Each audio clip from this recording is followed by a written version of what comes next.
என்றும் புதியது, பாடலென்றும் புதியது, பொருள் நிறைந்த பாடலென்றும் புதியது. முருகா உன்னை பாடும் பொருள் நிறைந்த பாடலென்றும் புதியது. முருகா உன்னை பாடும் பொருள் நிறைந்த பாடலென்றும் புதியது.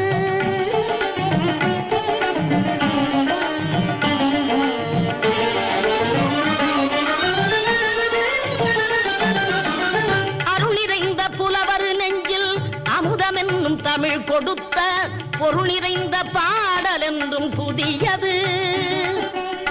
அருள் நிறைந்த புலவர் நெஞ்சில் அமுதம் என்னும் தமிழ் கொடுத்த பொருள் நிறைந்த பாடல் என்றும் புதியது.